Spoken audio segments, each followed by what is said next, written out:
Welcome to the Angel Rewatch, a spoiler-free retrospective podcast on Angel. I'm William. And I'm Derek, and this is a podcast for Fredless, originating October 22nd, 2000, run, written by Mira Smith. Cordelia and Wesley give Fred the lowdown on Buffy and Angel's relationship in a humorous but brutal fashion. Angel arrives and tells them he doesn't want to talk about his conversation with Buffy. Instead, he takes Fred out for ice cream, and Fred is still super crushing on Angel, so I guess we're ignoring everything that happened from Carpe Noctem. Angel and Fred run into a demon, and Angel goes to fight him. Fred goes back to the Hyperion and discovers unexpected visitors. She runs away before they can notice her because they are her parents. When Angel comes back, the Burgles want to know where their daughter is, but Fred has left the building.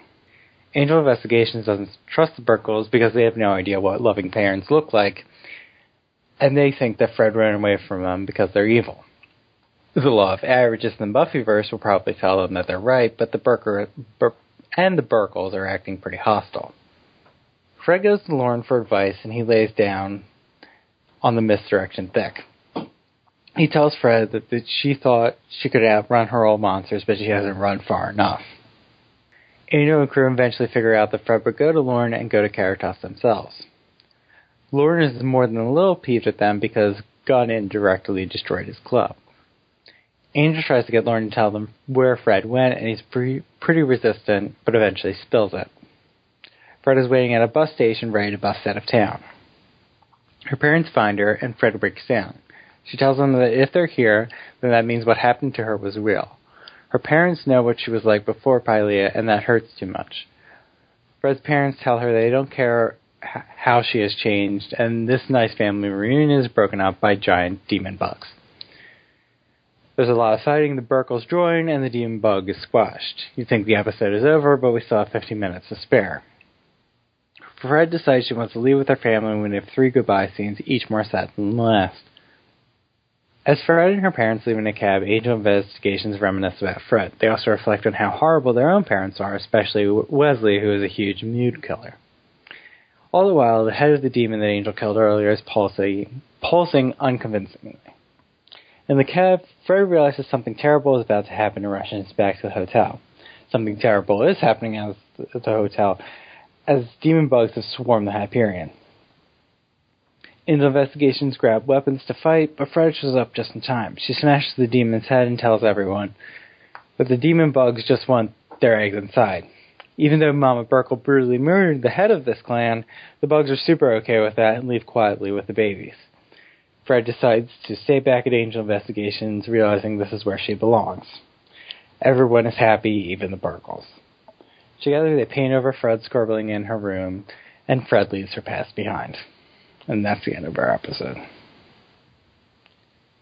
Yay! Faith in the show restored. I didn't need to fit my face in the show restored, but you apparently did after last week. Well, last week took me for a loop, but I had forgotten that this opening was to this episode. Like, I had remembered the Cordelia West pretending to be Angel and Buffy. Mm-hmm. Like, that's something that definitely sticks with you. But I forgot that it was the beginning. Angel! Even though that I am a slayer and you are a vampire. I love you so much I forgot to brood! Yeah. Yeah. What I really like about that scene is not just that, but the reactions of Gunn and Fred to that whole play. Where Fred is very much into it, and Gunn thinks it's hilarious. Yeah. Well, I rewatched the scene, and like Fred's got this really confused look at first, and then she goes along with it. But I really like watching Gunn like thinking it's really, really funny. And then the fact that, Angel shows up and says you can both bite me is just like perfect. So what do you think of the fact that Angel went to go see Buffy and we're just not going to talk about it or say what happened? I think it's clear that the shows know that they're separate entities. Well, the reason we're not going to talk about it is because Buffy and Angel couldn't technically cross over because they were on different networks. Right. Which it bothered me and Buffy, especially since whatever happens affects Buffy pretty badly. Like, she comes back from the conversation with Angel, and she's pretty distraught, and then she's distraught for, from what I can remember, most of the episode because of it, but she just has other things going on. And Angel, he just doesn't want to talk about it, and he represses it, which feels like it fits with Angel anyway. And besides the point, I've already said that I don't think that Buffy crosses over nearly as well to Angel as Angel crosses over to Buffy. Right. If it had any kind of lasting impact on the show, then it would have felt a bit more necessary. I mean, in the grand scheme of things, I'm glad that Angel did find out that Buffy came back. Yeah, he needs to know that, but I don't think we really need to see him talk to her. Right. I also, I mean, it's funny, like, having Cordelia be like, what'd you say, what'd you say? Come on, it's going to kill me. Like, almost talking to the fans. Yeah, we don't necessarily need to see it. I'm glad they addressed it. I don't know how I feel necessarily if you're going to set up a cliffhanger with she's back. I think the cliffhanger is supposed to be that Fred tells him that you can't have love, and then the love of his life is alive and back. Right. It's that he can't be with Fred because he doesn't want to be with Fred. It's not because of the curse. Yeah, I mean, maybe. I just... It feels a little strange, but I don't think... I mean, there's no way they could have shown it. I don't think there's a way you can have that happen in the middle of an episode either. Right, or have that happen and not address it the entire time. Like, I'm really happy with the fact that they just addressed it straight up front and then moved on. The skit was a really good way of just doing that. Yeah. I do think it's funny that they immediately goes, hey, Fred, you want to go get some ice cream? Oh, well, the other part of the skit really... Actually, I already said the reactions, but the best part is Cordelia starts just being Cordelia, and then Wesley gets up, and she is so thrown by that, and then Wesley has to take off his glasses and doesn't know where to put them. It's just, that moment in itself is better than maybe the whole thing. Right. All right. Like, yeah. All right, we can stop talking about them because that's really Fred's episode. Which I really enjoy this episode before feedback shat all over it. I haven't dug deep into reading all of feedback comments. I just kind of skimmed over it. But, yeah. There is a consensus that people don't particularly like this. Which blows my mind. Which I'm sure we'll get to. There's an issue in particular that we will get to, yes. Yeah. For the most part, I think this is, like, really, really solid. And does a great job of focusing on the Fred character and giving her the backstory that we need and sells the emotion for her character. Like, we haven't really gotten to know her very much. And for them to be able to really make you sympathize and gravitate towards this character, I think is a real, good mark for the show. Some of the demon bug stuff is probably a little unnecessary, but it's necessary in that Fred needs to do something to prove her worth to the group. Right. Is it incorporated seamlessly into the episode? No. Right. Where Fred basically has to say how she figured out everything and then explain why the demon bug is even attacking them. Yeah. The exposition feels a little tacked on, and you have to have everyone go, oh, yeah, great job. Great job. Like, it felt a little awkward. But ultimately, none of that really detracted from me the feeling I got from watching this episode. It was very funny, surprisingly so, a lot of the times, and it was fun. And then there was a lot of emotion that actually, resonated with me throughout the episode. What I think the best part of this episode, really, is that it grounds Fred into something that is much more easily understandable. Because she's been pretty out there and weird and Fred-like, and this explains why she's been out weirdly and Fred-like. Right. And I mean, puts an end to that chapter, I think. I mean, we can only hope. Also, her Texas accent totally came out. Which I'd like as an acting choice, because you would think it would. Because the accent only comes back after she's reconciled with her parents. And she's around them. Right. I just took it as... I don't know if you have the same kind of thing happen, but if you talk to somebody like over the phone that has a thick accent, I always seem to find myself kind of like drifting into I don't have I don't have a thick Texan accent. Well, I'm not talking about necessarily Texan accent. No, yes. When you're around people that talk a certain way, and she would have grown up with, I'm assuming, a thick Texas accent, and I guess her journeys in Pylea got rid of it. I don't know. But I did like that. I don't even think that would be in the script, but that she decided to do it. Right. And it's a good way of showing that the Fred who came back from Pylea is starting to reclaim a little bit of her old self.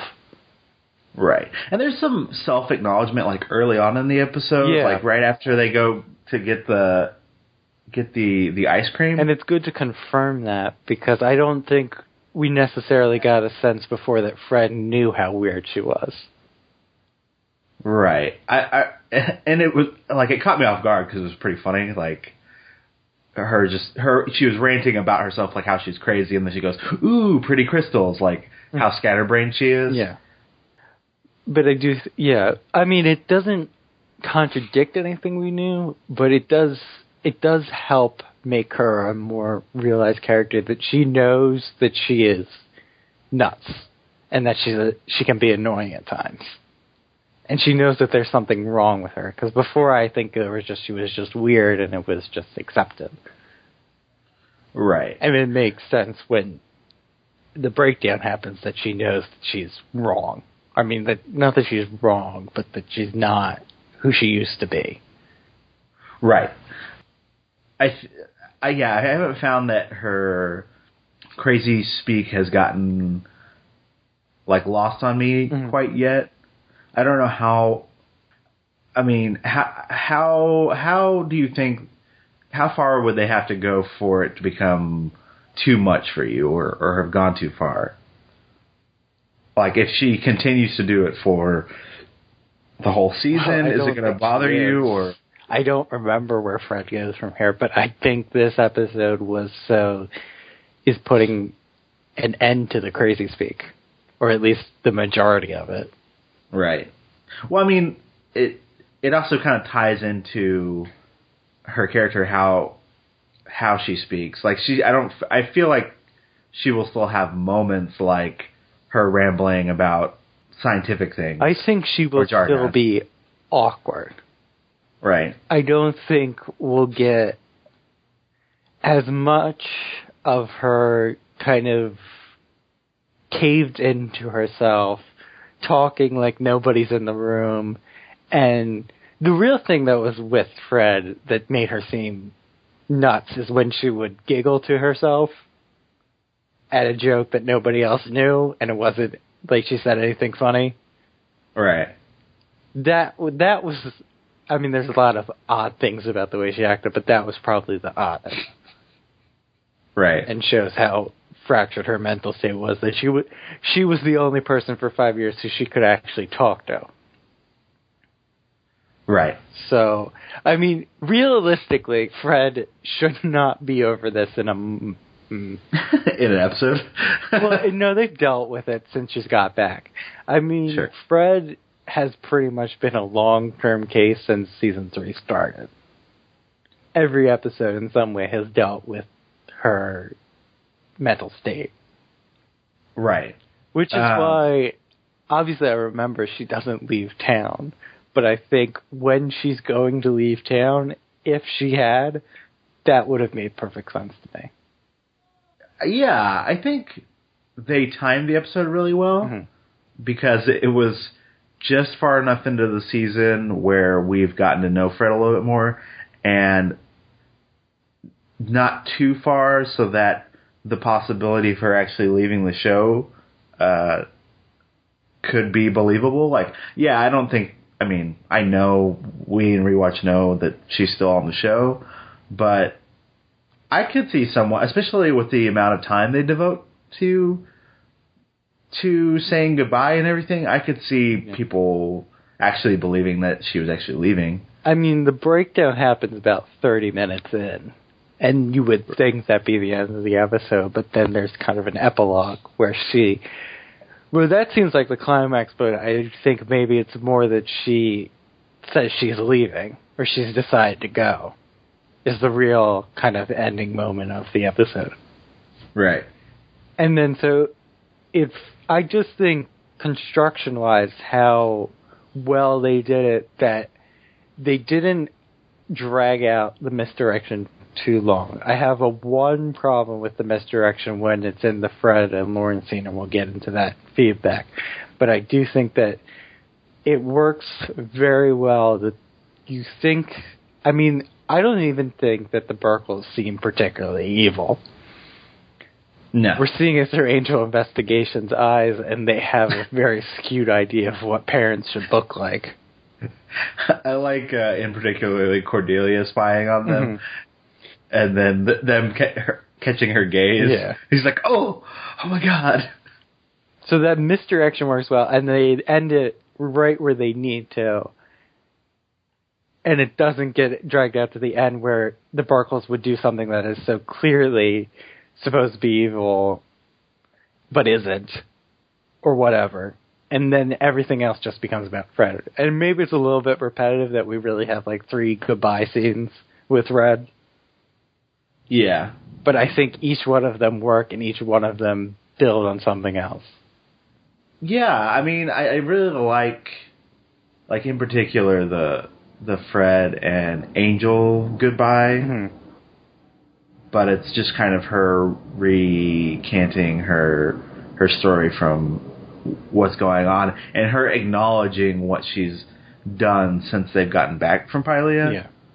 And if you're going to sell the I'm leaving thing, you're going to need the lobby, them saying goodbyes. Yeah. I mean, I also like in that Fred Angel scene where she says that he can't save her, but then she still wants him to. Yeah, like she's pretty much like asking, hey, will you try to save me? I don't know. Yeah. I don't think the misdirection, I never thought that they were evil. No, but I think it works on both levels, that they could be evil or they could just be parents trying to look for their daughter and getting the runaround from these people. Yeah, exactly. Because I think the problem with misdirection I mean, I don't think Angels really run into it, but it was always my problem on Buffy that they would do misdirection episodes and they would go so clearly in the one direction where someone was supposed to be evil and they weren't, and it would never reconcile with what they were actually doing. Where this one, it really fits that they are just frustrated with these people who are lying to them repeatedly. Right. The only thing that got bothersome for me was that like they're trying the hard sell with the misdirection. Like they have them, is it time yet? Which no, not yet. Well, I think that works because I think that is it time yet is they're trying to, should we call the cops? Right. The one thing I don't think it works, and I think it's debatable, is the Lauren scene with Fred. But we will get into that later. Okay. Do you want to talk about the Lauren scene with Fred in any capacity, or do you want to save it all for feedback? I think we can move into feedback at this point, because there's a lot of it, and what we haven't talked about, we will talk about there. Okay, that's fair enough. Yeah, we can do that. Okay. All right. So first up we have Travis, who said, it's been a while since I sent some feedback, so here we go. Fredless. I think this was a good and much-needed episode. Up to this point, I wasn't sold on Fred, and this episode lets her finally be free of her shell, or should I say cave/room. Some great funny moments like Cordelia, Wesley's now iconic reenactment of Buffy and Angel, Angel's comment about the severed head being made out of lead after he threw it, just to name a few. The Mantis monster of the week felt very tacked on, but for me the story really worked. The symbolic scene of Fred painting over her drawing of Angel on the horse is one of my all-time favorite Fred moments. So thank you, Travis. All right. I really do. Like, there's a lot of little moments that really caught me off guard that made me, like, laugh out loud. Mm-hmm. There's a lot, like, the line when they're in the sewers and Fred's, it's so cramped and depressing. Oppressive and bleak. Oppressive and bleak and homey made me really laugh. How Angel's so awkward around Fred's parents. Mm-hmm. He's like, they're Fred's parents. Oh. Like, he just has no idea how to react. I don't particularly like the head jokes because I think it's weird that Angel takes... I mean, I don't think it's out of character that Angel takes the severed head, but it's not like we've seen him do it before. Right. I mean, he's so proud of himself, though. I mean, I do like when he has the head and now he has to deal with these people and he's a terrible liar. But the fact that he brings the head to begin with is just so the babies can pop out of it. Right. Or the fact that Gunn reacts to it. Well, the fact that Gunn doesn't know it's not... The fact that Gunn thinks it's fake is stupid. I still think it's funny. Like, for the sake of the joke, I thought it was very funny. It's stupid because I don't know in what universe Gunn thinks that he actually has a paper mache head that was leaking blood. Right. Do you think... I don't know if he would have been that freaked out about a demon head. I mean, they kill demons for a living. I just think it's also weird that... The thing that really bothers me about it is that Gunn goes to bleach his hand. We'd probably just wash it, but yeah. He goes to do that, and then Fred tells her parents what everybody in the group does, and Gunn's the muscle. And when everybody else, she says that Wesley's the brains, and Cordelia's the heart, and Angel's the champion, and Gunn's the muscle. We get everybody's reaction shot to that except Gunn. Gunn, because he will still in the bathroom. Which just makes you feel so terrible for his character that they still don't seem to enjoy him. It's like everyone, Wesley's the brains, and we get Wesley smiling, Cordelia's the heart, she's all happy, and Angel's a champion, and Gunn's the muscle, and we just brush over Gunn and don't even, who cares? It doesn't even matter. Also, the fact that Gunn's the muscle and Angel's the champion, kind of the same thing. No. Well, Angel's the showrunner, or Angel's the one the show's about, and Gunn's the token black guy. That's just terrible. I mean, there are a lot of great humorous moments sprinkled throughout, and it's something that the episode did very well. I mean, we talked about her. I mean, we mentioned it, but we haven't talked about her painting over the horse drawing. Right. But what I really like about that is she doesn't say anything. I mean, she says she has one thing she needs to take care of first before she eats pizza, but it's a nice moment of she doesn't babble at all, and she just has a moment of silence where she contemplates it, and then she paints over it. Right. Which is a lot different than Fred might have been. Right. If she's known for just, like, babbling and continuing on, like her being this very calm, collected self as she, paints over her old life, It's a very nice moment. How do you feel about all of the rest of the gang's things going on in that little scene?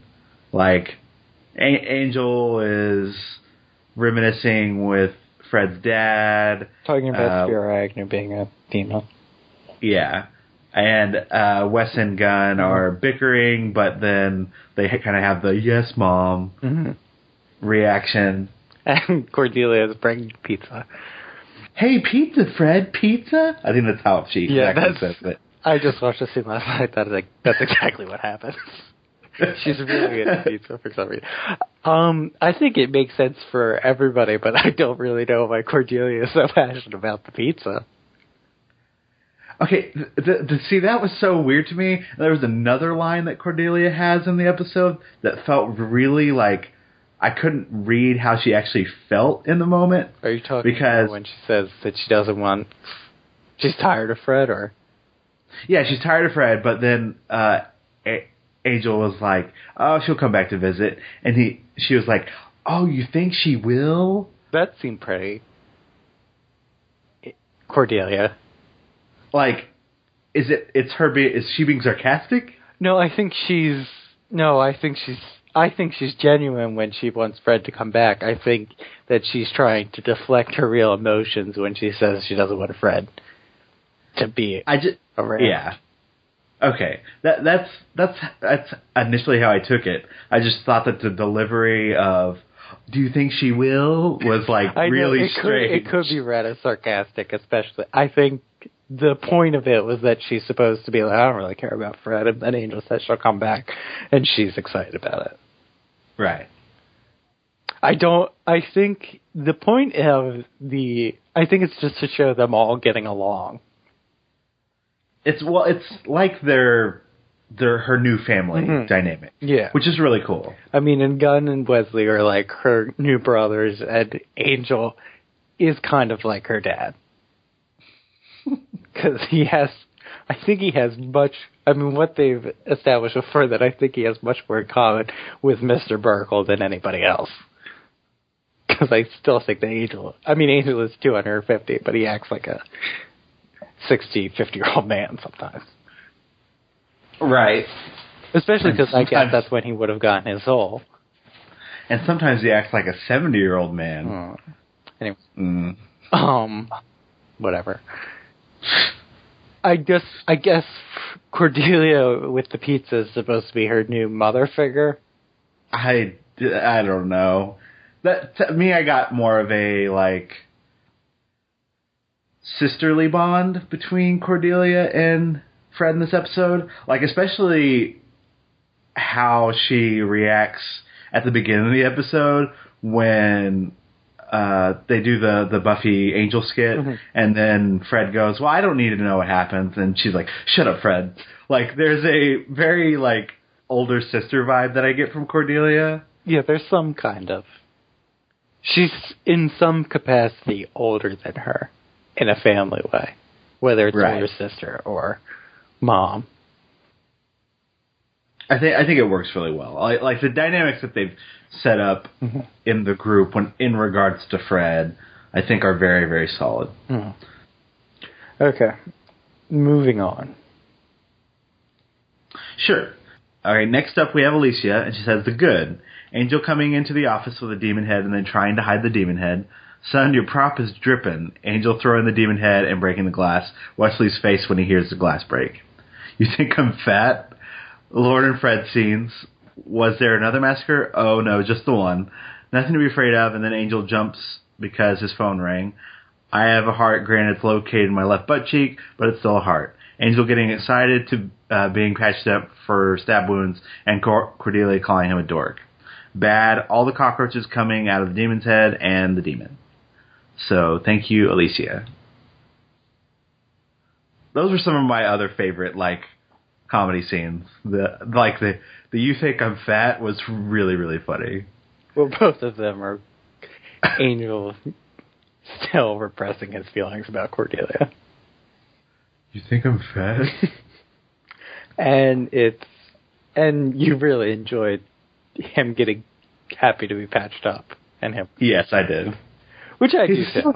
I mean, I love any moment that David Boreanaz leaks out into Angel. Because Right. if you've ever seen an interview with him, that's pretty much his kind of... I actually just watched an interview where he hijacked an interview at HitFix when he was talking to his co-star from Bones, and he was doing a dorky news voice. And that's pretty much him. But he is... Anytime Angel is dorky, I read it as David Boreanaz having fun. Right, and if they can do that naturally, I think it works really, really well. Like, especially him, like, getting all excited and being like a new dog, like, to jump up and sit down. Like, it's just really funny. And I love, like, the Cordelia reaction feels very genuine. And it's just a really cute moment for the two of them. Okay. Is there anything else you want to talk about that? I have a feeling we'll talk more about Lauren and Fred. Mm-hmm. We'll talk about Lauren in general in a little bit. All right. Do the cockroaches, like, yes, that story feels a little tacked on, but, like, I didn't have a problem with the demon makeup or whatever. Like, I know the show's a little dated, but I actually thought it worked pretty well, minus the camera having to go a little askew each time they were on screen. I like this shot when it's just it's the demon attacking them, not so much when it's a full body shot because it looks weird when the bug has to walk out of the hotel. But I do like that you can tell. I mean, I always enjoy practical effects too. Whatever. Right. I thought they did a pretty good job of making them feel pretty threatening. Mm-hmm. Like, it takes all of the gang to try and put it down, and it's still not enough. So that's why I have a problem with they just take the eggs and leave.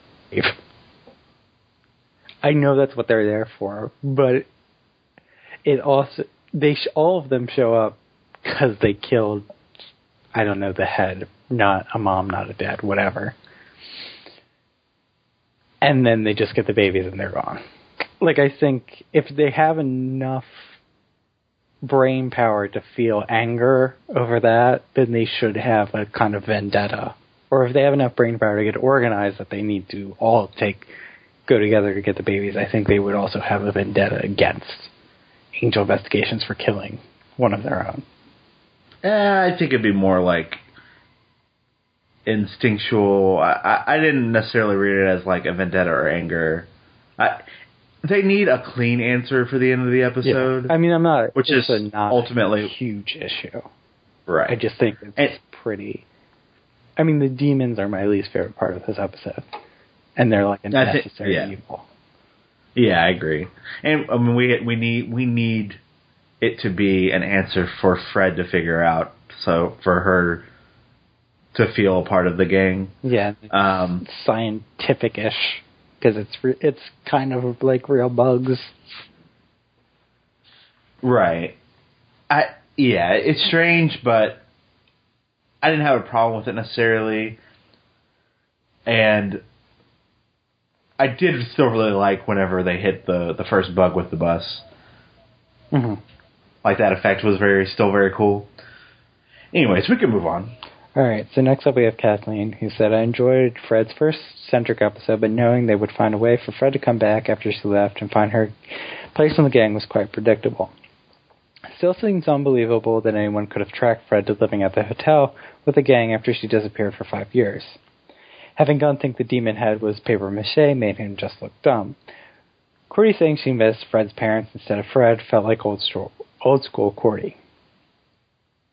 But what was great about this episode was seeing normal caring parents for just about the first time in the Buffyverse, possibly even in the Whedonverse. Aside from Buffy's mom, there has been no parents shown on the shows in a positive light.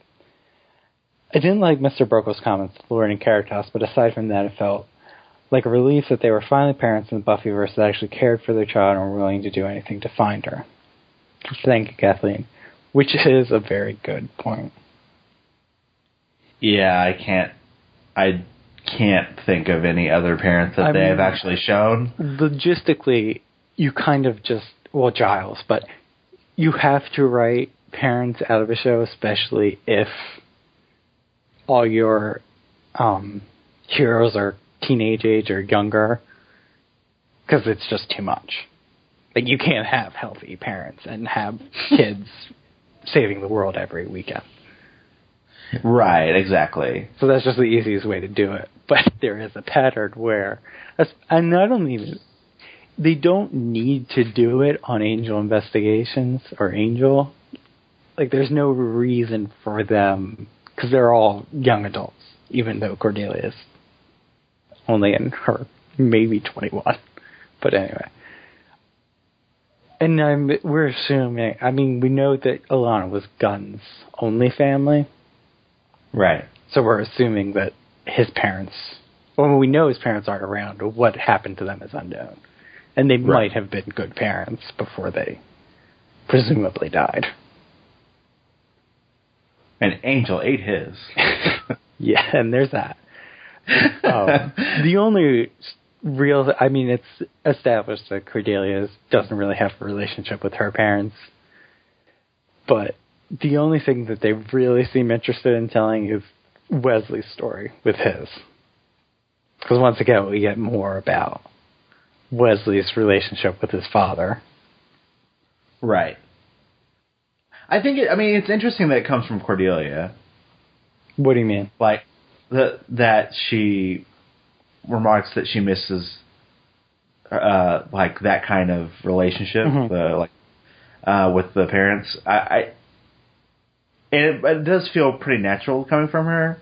I mean, Cordelia, well, I guess Gunn might be the youngest, but Cordelia is maybe the youngest in the group. Yeah, I'm not sure. They do a very strange way of... They all feel the same age now. Yeah. Where Wes was supposed to be at least a few years younger than Cordelia. I mean, older. On Buffy. Older? Yeah, my bad. I got the sense that Gunn was 18 when we met him. I don't know why. The do-rag. It was the do-rag. It just sounds like something a teenager would wear. I really like Gunn's reaction. Mm-hmm. Like, he probably hasn't had that kind of relationship. Mm-hmm. So the fact that he kind of looks at it with kind of an awe works really well. Or he hasn't had it in a while. Right.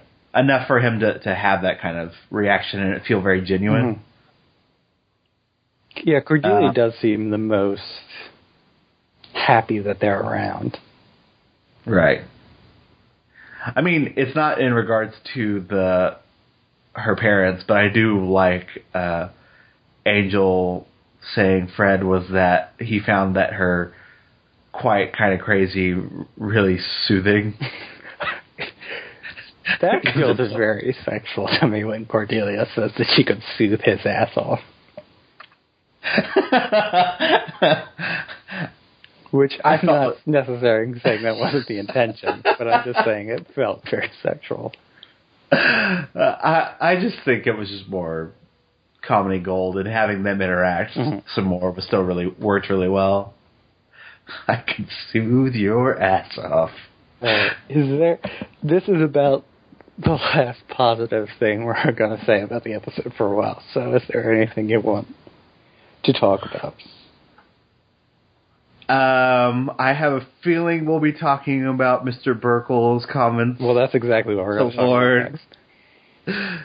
So, no. Okay. But, yeah. So next up we have Joseph, who says, I don't like Fred. I think her character is too broad, and she's not realistic or funny. Most of the time, the nerd speak rubs me the wrong way, like counting out the meters this episode, or I was just quoting Pi. So I apologize for being waspish, but it was painful to watch everyone sitting in the office talking about how much they loved and missed Fred. What the hell, Lauren? Given Lauren's advice to keep running, what are we supposed to think about his ability to put people on their paths? Was it necessary for her to go to the bus station so that her mother could save her from a bug? If so, why did he weasel so much when Angel asked where Fred went? Fourth, the bug looked dumb. Okay. So thank you, Joseph. What I do like about her quoting Pi is that she appears so crazy that the homeless guy walks away from her. I mean, I can understand why people don't like Fred. I love her. And I think the quoting Pi is such a great moment where she does it to calm down. I mean, the self-awareness that Fred shows in this episode is really important, I feel. Because it's not just that she's, like, crazy. It's that she's crazy, but she understands that she's crazy and then why that's weird. Which is what she shows when she's quoting Pi, or reciting Pi. Right. They have her acknowledge it, but you get so much more understanding during the breakdown that it just adds so much more to her character. I mean, I could see people being annoyed. I mean, especially if they call her broad, but that's just probably my definition of broad. My definition of broad is just how I define things that are broad on TV. Is if my dad would get it, and I don't feel that he would, because I feel like Fred is too. I think Fred's the opposite of broad. I think Fred's quirky and weird and niche, not broad. Well, I mean, I could see someone just thinking that, she's just, if she's just acting crazy, that it could come across broad. Yeah, I think there is more nuance to it. Yeah, I think it's kind of one. You could see it as one note would probably be more accurate than what I would call it. Sure, but I thought this episode did a fairly decent job of putting more nuance to her craziness and giving some understanding to it. But I could definitely see someone getting rubbed the wrong way because we've this whole season so far that's been her shtick. So yeah, it's been a lot of that shtick. Right. Every episode up to this point has at least taken time out to do Fred being crazy. And having our gang go, look how crazy Fred is. Okay, now the Lorne thing. It bothers me in that it's so shamelessly trying to misdirect you. But the more I think about it, what I read as what happens here is he stops being the host and he starts being Lorne in that moment. Because we know that Lorne has a severely dysfunctional relationship with his parents and family. So if Fred wants to run away from them, Lorne thinks that's a good idea. Right. I also read it as him putting his own personal feelings into it, especially with his parents and with Pylea in general. Like if he's talking about the fact that she's still running from Pylea. Yeah. He's like, yeah, you can just... Because in his own personal experience, he ran away. He needed to run farther away from Pylea to get that kind of clarity. Yeah, he went back and he didn't... Nothing happened and he even got worse. Right. Like, he had to go back to learn that he didn't need to go back. That was the line. So, if his own personal experience was that he himself had to leave far away to get that kind of clarity. I think it's strange because Fred is so fractured and quirky that I don't think her being by herself is really going to be healthy or helpful to her character. But I can see why Lorne gives this advice. I don't think he's good. I mean, like I said, I think he's being Lorne, and I don't think he's being the host. Because usually and there's something there, they make a point of pointing out that Caritas is still in disarray, which has to be important. Right. Because there's something going on with Lorne. Like, he's depressed or whatever. He's not the host. Right. He's not in his nice suit. No. He's in a bathrobe. He's smoking a cigarette. And I'm not sure what they're trying to say yet, and I think we need to see more of it, but whenever we see Lorne give advice, it's that he just puts people on their path. He doesn't make any judgments. Here, he makes a clear judgment and thinks that she shouldn't. And I don't think they're trying to suggest that Fred's path really is not supposed to be with Angel Investigations. I don't think that's what they're trying to say. I think they're trying to say that Lorne acts on his own opinions and not on his own powers and what his role is supposed to be as the host. Right. I also like that. I mean, it's not the first time about if someone's in great distress that he immediately picks up on the vibe, but it still plays to his like power structure that he doesn't actually have to hear them sing necessarily. Yeah. And I also just like that he's kind of... I mean, he doesn't seem to have much anger towards Fred. No. But everybody else in Angel Investigations, he seems pretty ticked off at with reason. I mean, in particularly with Gunn, up into the point of, maybe you should get out of my club. But do you have any idea why? Do you think it's also significant that Caritas is still like a bomb went off? And I mean, point of saying it's like that way. Like, why is it still this way? There's something going on with him. Yeah, exactly. And seeing him, like, not in his super tailored suit looking super nice. Yeah. Like, he is kind of broken a little bit. I think there's got to be them addressing it at some point.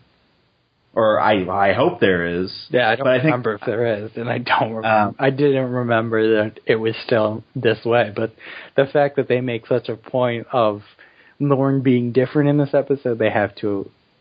They would not have a whole episode, but it needs to come up again. Right. And it was just interesting. It would be a Gunn episode if Gunn has to get him to rebuild Caritas, but who knows? Or like them having to reconcile. Yeah, that'd be great. But who knows? Learn more about Lorne and learn about Gunn. Like, I still thought it was a fairly interesting moment with that, even that little passing with Gunn just saying, maybe I should step outside. Yeah. Like, yay, thank you for acknowledging the past episode and there being not a real consequence, but at least some strain to the relationships.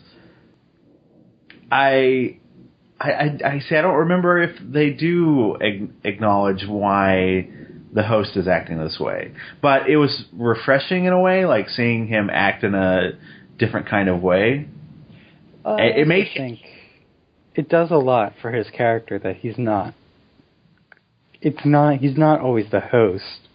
Like, there's a definite persona to being the host, and I think this is more Lorne than the host. Right. Like him taking away that mask of him being the host I thought worked. It made him feel more believable or relatable. I also I really like when they're trying to convince him to play along with, oh, you work with Angel on the movie sets or whatever. And he's just like, no, I don't. All right, well, we're dipping into the conversation we're going to have next. Really have next now. Okay. So you take Joseph's comments, and I'll take Katem. And we'll take it all at once. Sure. So next up we have Joseph. He says, I apologize to anyone who I offended by thinking that Marcus's obviously was funny. That joke is based on a stereotype about dress. I didn't mean to cause any offense, but I'm sorry, and I'll work on that. And this episode's limited defense, I think homophobia is a little strong. I do think the show does deserve a little credit for what it doesn't do.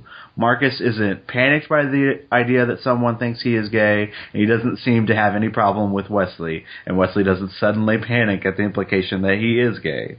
Those are the jokes that a cruder show like Family Guy would have gone for. The Marcus-Wesley conversation isn't actually funny, but it's basically Three's Company style romantic farce, and they play it in the same as they might with any other two characters. Since there was no gay panic, that scene would have looked About the same if Marcus thought that Cordy or Lila was Fred and tried to let them down easy. Lastly, in hindsight, is Spike's narration in the Dark more problematic than we thought at the time? In addition to joking that Angel's gay, Spike calls Angel a magnificent poof who prances and loves Nancy Boy hair gel. I hadn't thought about it then, but now that I'm thinking about it, was the show out of line? On Fredless, the misdirect took a lot of emotional sting out of the episode. Even worse, they have Fred's dad joke about gay bashing in the first half of the misdirect. Then everyone talks about how great he is in Act 2. I suppose he's great as long as you don't wear eyeshadow in his town. Alright, so then Caleb said, I remember enjoying this 1 year ago, and this time around I enjoyed it again, particularly the lovely closing scene. But oh, that Roger Burgle. Fred Burgle. That's Fred. Oh yeah, I'll take it over. 1, 2, 3. But oh, that Roger Burgle. He made a couple of cringeworthy comments that, in light of the Spike comments Joseph mentions above, and the homophobia and Carpe Noctem, have made me begin to wonder about the show. Are we just seeing a tone that is horribly dated? Can we hold a show's backward thinking against it if we're examining it from a different era? And aren't the Burgle stereotypes as well? Has TV made any progress in the past 10 years? Am I thinking too much about it? And he gave it a 60 out of 100. Okay. So here's a homophobia discussion. It's all my fault. I don't think it's your fault. Number one, on Carpe Noctem, I do not think that episode is homophobic the same way that you did. I think Marcus is. And I think there's a difference between a character and a show. A character being homophobic and a show or an episode being homophobic. I Right. do think there's a little too much that they think Marcus is hilarious when he really is maybe mildly amusing at best. I don't think the episode as a whole is homophobic because they make a point of saying that everything that Marcus is repugnant at the end. Sure. And I think, I mean, I talked last week about my disdain for that episode, but Cannon also wrote in that he agreed with everything you said on that episode. I did read cut that it out because for time, and I don't want you to deal with it more than you had to. No, I mean a week removed. You know, I've come down. It was very fresh for me. Yeah, you had just watched the episode, so obviously it hit me really strong. I mean, a big problem for me in that episode was the fact that none of the characters were acknowledging any of these facts, and that the episode seemed to think he was very funny. So that's the problem I have with Carpe Noctem is the fact that no one acknowledges that Angel is acting super strange. Right. It's like it needs to be that way because it's a body swap, and otherwise you'll solve the case in like 2 minutes. Yeah. But it significantly hurt the episode, and it made the episode appear in a bad light. Okay. But coming back to Spike, do you want to talk about Spike first, and then we'll get into what sure. Mr. Burgle says? For Spike, it fits, like you were saying. There's a difference between a show having this outlook and a character saying this. Spike has always come across as brash and rude and crude. And evil? And evil, yeah. Since he is the bad boy and soulless and a killer, I'm okay with him flinging insults at our main character. He is the opposite of Angel or whatever. So I still think it's a really funny scene just because he's making light of Angel. I will say that I snorted at the obviously line when Marcus looks down at Angel wearing all leather. Whether I found that genuinely funny or I just found it funny that Marcus thinks he's gay because Angel's wearing leather, I could not tell you. But I did in the moment snort, and I don't know exactly why. I mean, we did comment on Angel's choice of wardrobe like the previous episode before. They do make jokes about Angel having a leather fetish. Which is funny. And the reason I don't have any problem with the Spike thing is because Spike in general is pretty sexual as a character. He's a sexual being.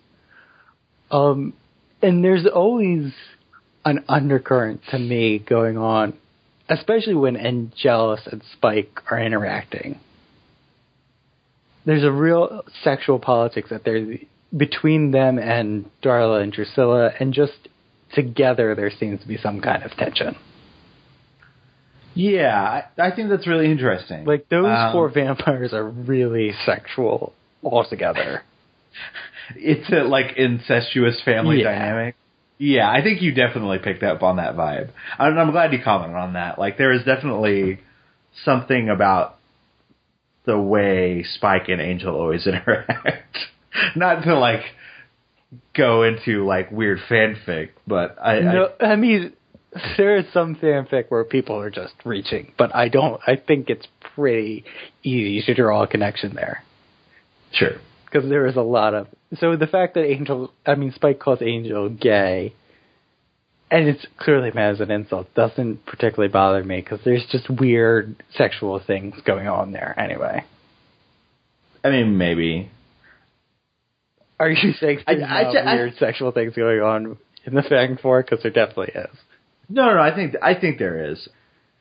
I think coming to Fredless. Mm-hmm. Mr. Burkle. Okay. Mr. Burkle. I rewatched the scene. Sure. Here is what happens. They come in, someone tells the Burkles that, no, Lorne is just wearing makeup. He works with Angel on the big movie sets. And and Mr. Burkle says to Lorne, us Hicks aren't familiar with people wearing makeup and whatever. And then Lorne says, blah, blah, blah, and it's a little bit hurt. It's just a little eyeliner. Because Lorne doesn't think he looks weird, because he's a demon and that's who he is. And then there's the one line, which is slightly problematic. It's obviously problematic for more people.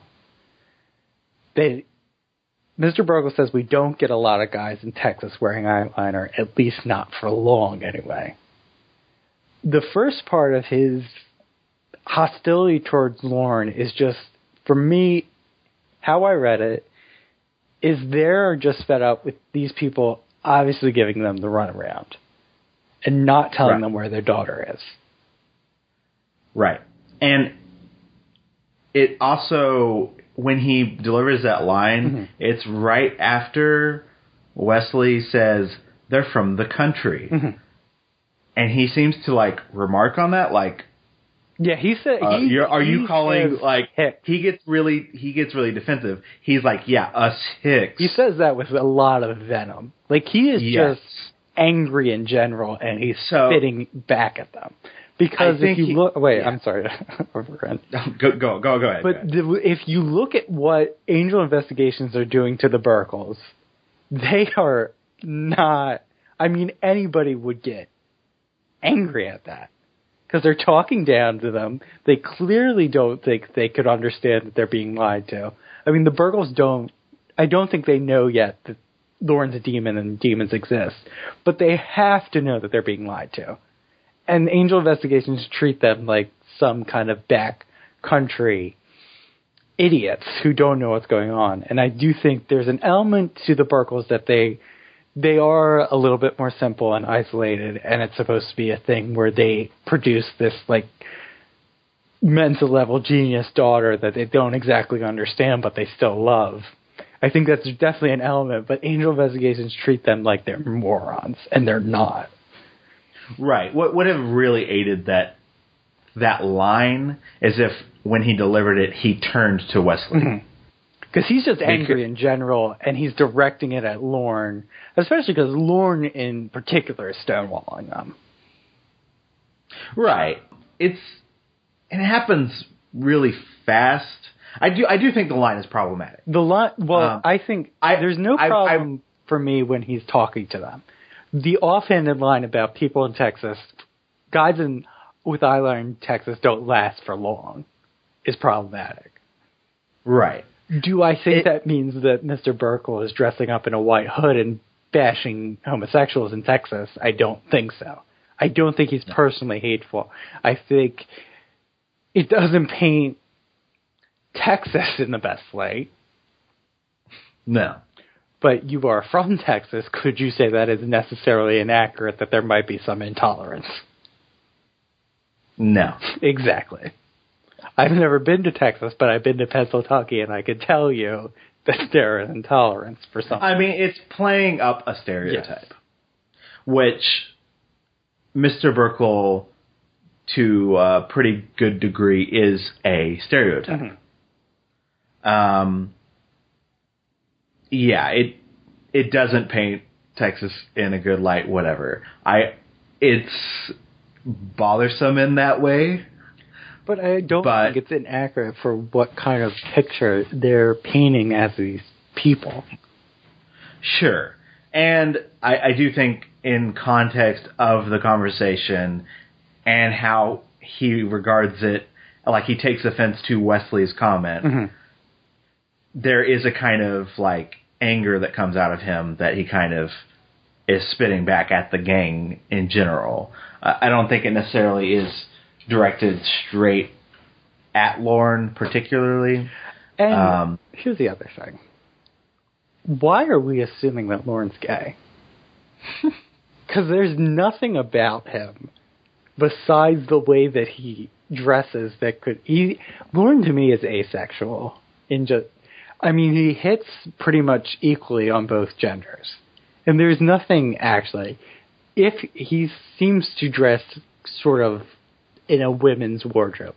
There's nothing, though, cross-dressing and sexuality are two separate things. Gender and sexuality are. So whatever.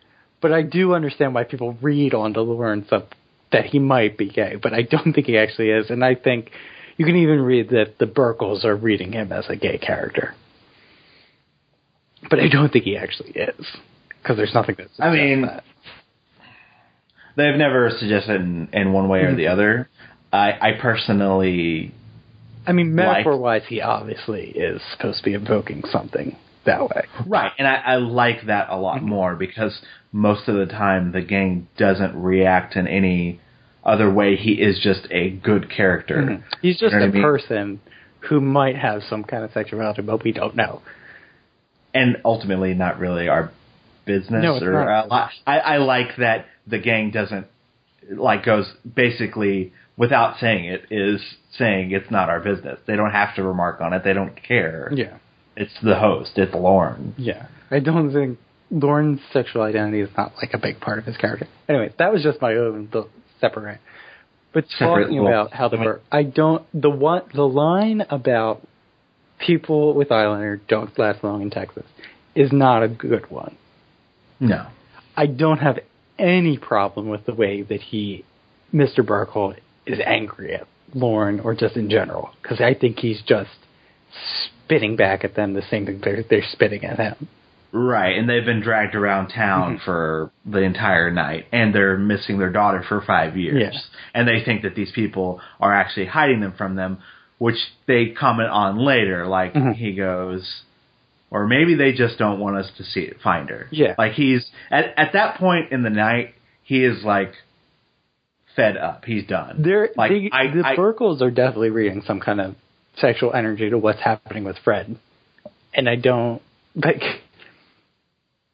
So, which is a pretty...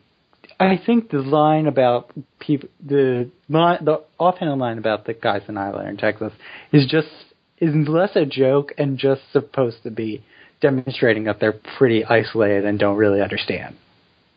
Right. But they're shrouded.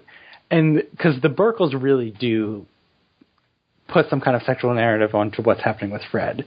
Because she's in this opulent hotel that's filled with men and one woman. She sent them a note saying, don't try to find me.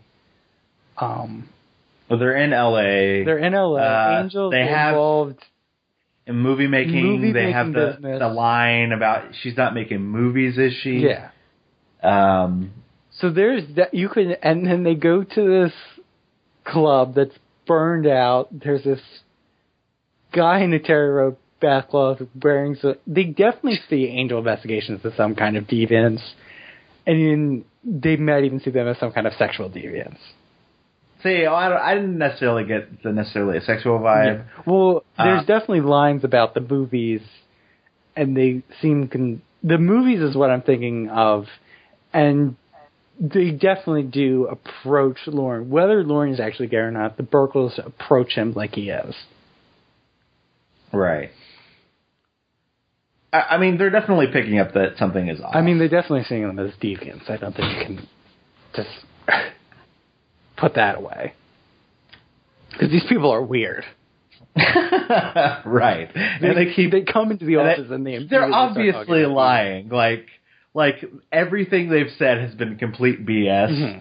So what are the Burkles are coming in at going, what are they trying to hide? What is this deep dark thing that they're hiding? What have they done to our daughter? Yeah. Kind of thing.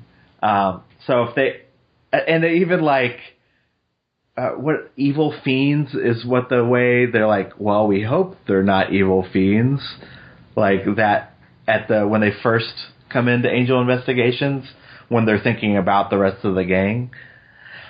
What I do really like in that scene is Lauren's reaction to the rest of the gang, and his kind of like, no, I'm not going to play along with this stupid farce. I'm who I am. Mm-hmm. Like, he's obviously pissed and he probably just wants to stick it to Angel Investigations. I get but the sense he that seems it's probably late in the night too.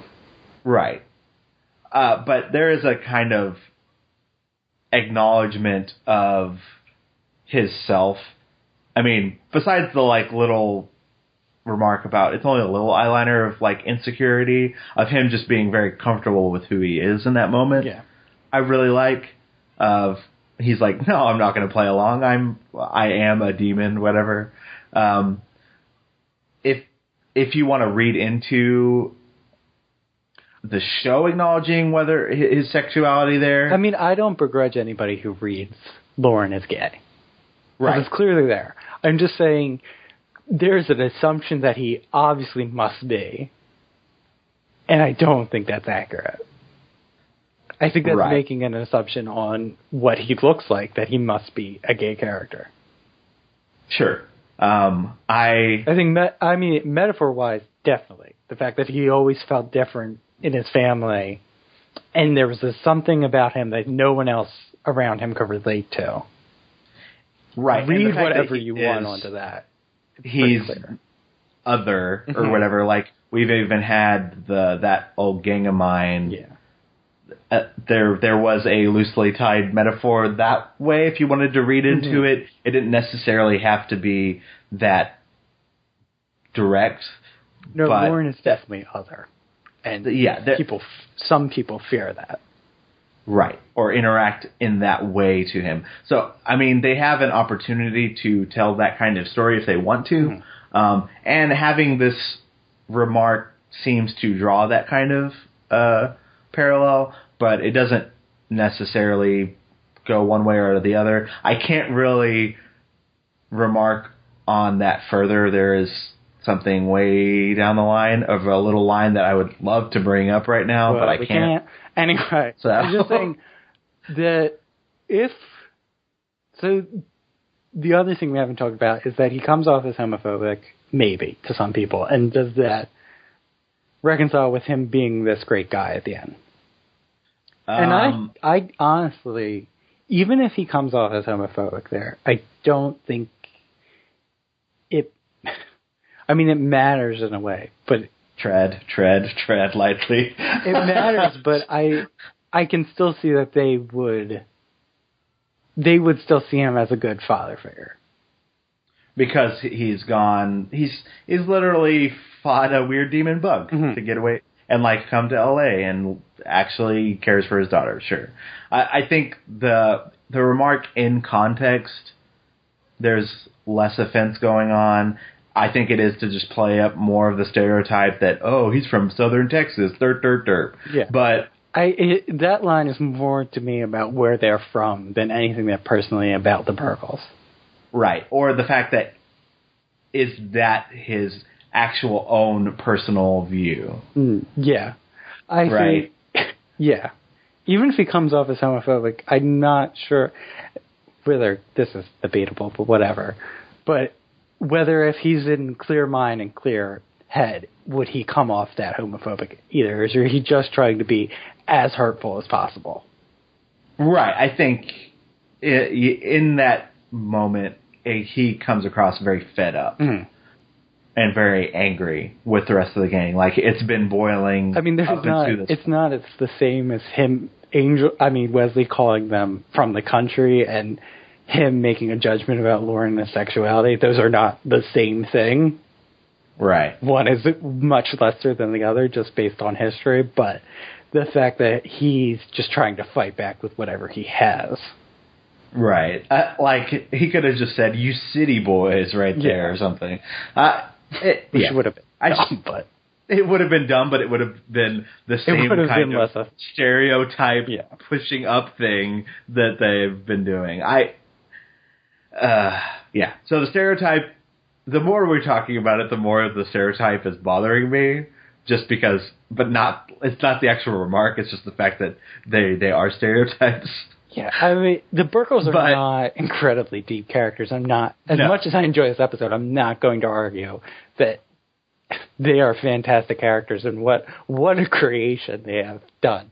They're pretty paid by the numbers, but like what Kathleen was saying, that this is our only good example of parents who actually love their child. Right. And what they represent is much more important than who they are or where they're from. Mm-hmm. And that's ultimately what I got out of it. Yep, okay. We can move on. Yeah. Like, when I watched the episode, though, I definitely remarked on that comment. Like, it definitely stood out. Maybe it is something that's just dated, and we're watching this 10, 14 years past. Or, something like that. 14, but... Maybe that's depressed. That's really crazy, right? So maybe it is just something that is a little dated. I'm not exactly particularly sure.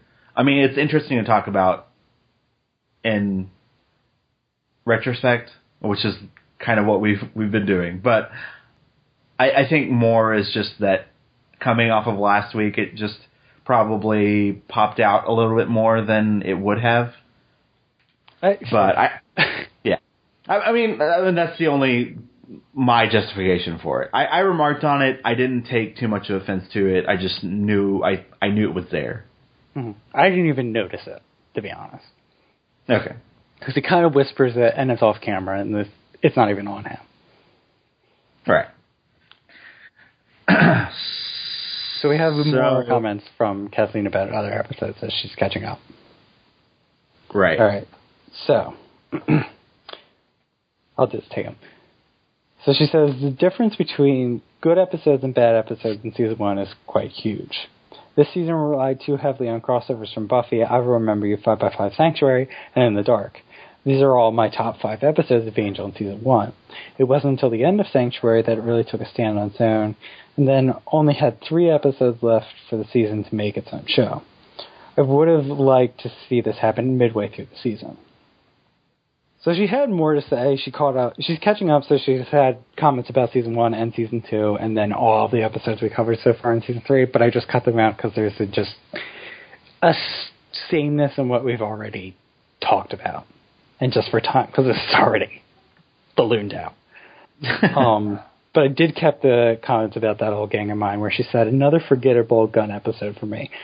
I'm just not a fan of Warzone first impressions in this one, despite that I do like Gunn as a character. It was weird bringing up Alana after all this time and seeing how she still has quite an effect on Gunn. I think the storyline would have been better, served closer to her first impressions, or maybe a part of the reason Gunn left Street Gang for good before joining the gang on their trip to Pylea. So thank you. Exactly. Exactly. That I do. I enjoyed that old gang of mine. I didn't think it was great, but I thought it was all right. But I do think it would have been. It feels so much like they're just delaying.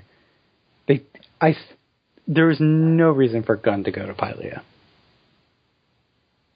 and he should have stayed in LA, and they should have dealt with his loyalties then, if they really respect the Gunn as a character. Right. Like they haven't really given him the same kind of time as Fred. No, not at all. Interesting. I mean, there was a little bit in the beginning of season 2 where they were like dealing with who is Gunn and how does he deal with this group, but not nearly as much as they did with Fred. Right, and it would have been good right after his friend died from his old gang to have something like that old gang of mine, where maybe he doesn't even have to interact with, like maybe he leaves the gang. Like, if he doesn't go to Pylea with them and Pylea has its own arc, and in that arc there is just one episode where it's Gunn dealing with his old gang and his now new kind of outlook on life and the difference of who he is now. Yeah, like the other thing is, Rondell? Rondell is the friend, right? I know Gio's the crazy guy. Yeah, Rondell, yeah. I still think it would have worked better if Rondell was the one that got more erratic. And Gunn had to deal with that. Right. Maybe, I don't think you can get as reckless as Gio did. Because they had taken Gio to such a point that the only way to deal with the situation was to have his head chopped off. Or bitten. Bitten off, yeah. I mean, really, it's not, but that's the easiest way to deal with it. Really, they should have tried to find a way, or at least be a little bit upset that some guy just got killed. Whatever. Right. That whole situation just ends poorly. Yeah, it really sucks that, and I've been the same kind of way, that all the Gunn-centric episodes just have not worked for me. And it's not that I don't like Gunn. Like, I do like the character a lot. I love how he interacts with our gang, and he's a part of the gang at this point, right? And I love how, I mean, yes, I think he's a very good actor. Like they've had some really very sparse moments, but like even in that old gang of mine, like my favorite moment was whenever he did the whole like the spiral out of control and the shut up. Like there is strength to the character. Like he can be emotive. They just need to utilize that. So far, all they do is just kind of have him have reaction shots, which he is great at. Like even though the joke may be dumb about the paper mache head, he delivers it with such a believability and makes it feel very funny and fresh. I really like that, but there is depth there. They just need to go for it. Yeah, there's a definite cautiousness of how they approach him, and I'm not sure where it's coming from. Like, they don't really want to use him.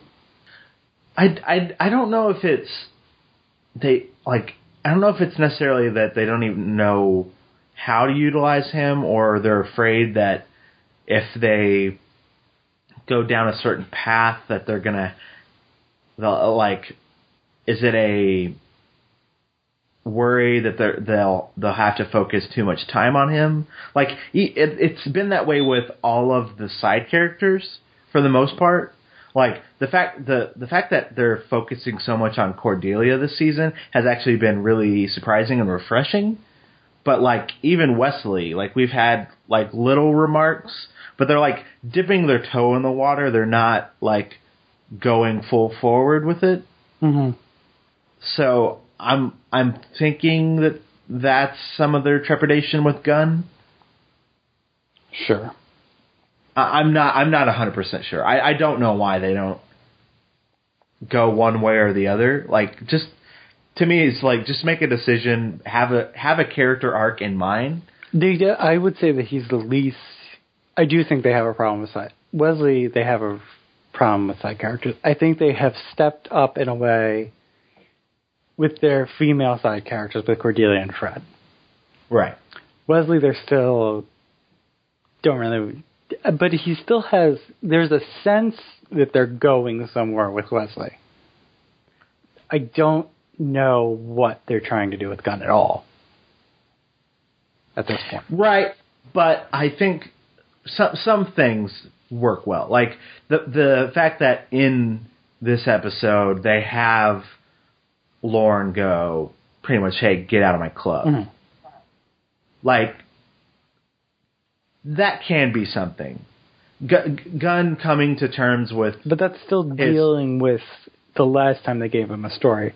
What I'm saying is that they seem to be moving forward with something with Wesley, whether it's his leadership qualities or we're going to deal with his relationship with his parents. Like, they've been slowly building stuff.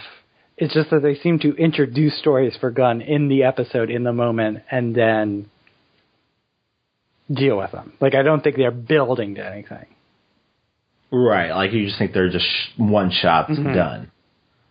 Yeah, I mean, I like the strained relationship between Lauren. I think that sounds amazing if there was a Lauren and Gunn episode where you had to actually deal with that. Exists. But then that would be like them wrapping that story up still. Like, it's I think it's very difficult. I don't, and I do think they're doing a disservice to the character. Mm-hmm. But I don't know. I would like to see a good Gunn storyline. Like, that would be great. That's what I've been hoping for every time they've done a Gunn-centric episode. But it's very different when they ramp up to someone's personal character storyline. Mm-hmm. Like, how long did we build up Cordelia's the visions are taking a toll before we had something a season and a half? Before we had that episode where Wolfram Hart jacks her visions and she starts getting tortured. The only thing they're building up with Gunn is maybe something with Fred. Right. Because he definitely does have some sort of affection for her. Whether that turns into a romance or not. And that's a whole other issue. That's the best thing they can do with Gunn is throw him into a relationship with a character they care about is another thing. Sure. Yeah. All right. So, let's just wrap it up. So, favorite moment and scores. All right. Well, we can just talk about our favorite moment together. We don't have to sparse it out. Sure. So, Fred's breakdown in the train station. Okay. All right. I just want to come clean. All right. So, I had a really bad asthma attack on Wednesday. And when I get pretty weak after that, and even on the medicine, I get pretty, emotional. So I watched this episode and I cried 5 times. Which is probably not an accurate depiction of how powerful the episode is, just that I was an emotional wreck. Sure. Asthma attack. Sure. Yeah. That's a nice... I mean, and by crying, I don't cry just in general. That's not a manly thing. I just don't do it. I tear up. So every time I have watched Fred break down, I tear up and I don't know why. I think it's the line. I mean, like we said, it gives so much context for why she is the way that she is. Right. And how she got this way. And that she understands that she's weird. And I remember that this was coming, but it really does fit. So I've already talked about how she has kind of painted herself in this fairy tale-like role where she's just, and she reverts to a childlike state. But the fact that she's done this on purpose as a way to cope. And then her parents come, and they're going to see how far she's fallen. And that terrifies her. Right. It's the line, or what they made of me, that really hit me the strongest. I think the line that hits me the strongest is when she went to bed at night and you weren't there. Because the other thing is, so Fred leaves Texas to go to school, I guess, presumably college, when she's 18, and she has the worst college experience of all time. And her parents aren't even there. Like, going to college is a big thing, especially if she goes, like, across the country. And you get the sense that she was already pretty close with her parents before she left. And then she goes across country and ends up in a completely different world where she's tortured for 5 years. That just really affects me. That she feels the most vulnerable at night, and there's no one she can turn to at all. They did both those elements very, very well. Like her isolation. It was just a very emotive scene, and it's just all credit to Amy Acker. Like, she sells the crap out of that scene. Mm-hmm. I could have done less with the sad shots of the rest of the gang. I do like that because they finally understand that these people aren't evil. Right. I think it's less. I think I didn't read it so much. I think it's shock, and I think mostly though they're ashamed that they were stalling this out. Right, and I do like that scene happens in front of everyone because it is a kind of understanding. Like, Cordelia has had plenty of brash remarks of, oh, she's just crazy and she can't do anything without Angel and everything. And my big fat hero. Yeah. You think I'm fat? But I think, that kind of understanding of why she acts the way she acts just added, it elevated everything with the character. And one more thing, just about the Burkles. I mean, I have problems with Mrs. Burkle's acting because I think she is not fantastic. And I've never seen her in anything other than this, which tells me something. I don't know what I've seen Mr. Burkle in, but I've seen him in something. He looks familiar. Anyway, but the fact that they accept her unconditionally and they don't care, which is what they're supposed to do as parents, but the expectation on, especially a show in the Buffyverse, is that they're not going to. That they're going to Hank Somerset and just abandon her. Right. But that's so important that they don't even have to hesitate on it at all. They immediately don't care. They just want their daughter back. And they just embrace her. Mm-hmm. Like, it's a really touching moment. And then Demon Bugs attack. Like, we got to cut into it, which is fine. The scene still got to breathe long enough that even the abrupt ta-da of the bug jumping down it didn't bother me. No, the emotional beat finishes where they're hugging. Right. And then there's an attack. Right. So, scores? Okay, so I give this, honestly, this was close to a 90 for me. But because I feel that, number one, while I understand why they do what they do with Lauren, I do think it's a little bit sloppy. And the demon bugs are very tacked on. And just, here's a thing we need to fight because this episode can't all be about Fred and her family. Even though I would appreciate that. Right. So I ended up giving it an 85. Okay. I didn't feel as strongly about the episode. Mm-hmm. I probably weren't jacked up on drugs. So. Right. But I still thought it was able to be emotive and add so much context to Fred. Yeah, the demon storyline isn't the greatest, but I still thought it was funny, and there's a lot of things that you can really get out of the episode. I ended up giving it a 73 out of 100.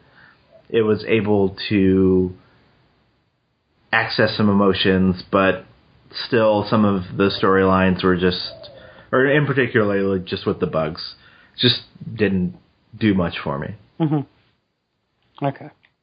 Okay. And if you'd like to leave us some feedback, you can do so by commenting on the post at theangelrewatch.wordpress.com. Or you can send an email to angelrewatch@gmail.com. Or you can call our voicemail number at 206-203-3276. Or you can go to the Tumblr, which is angelrewatch.tumblr.com, to see all the reviews archived there and the guests of whatever episode we're watching. We're available on YouTube, iTunes, and Stitcher. While you're there, leave us a review. It really helps promote the show. You can follow me on Twitter at NerdGuyWilliam. And you can follow me on Twitter and Tumblr at TheComfortador. And next time, we'll be reviewing Billy, where we meet the man Angel rescued from Wolferman Hart.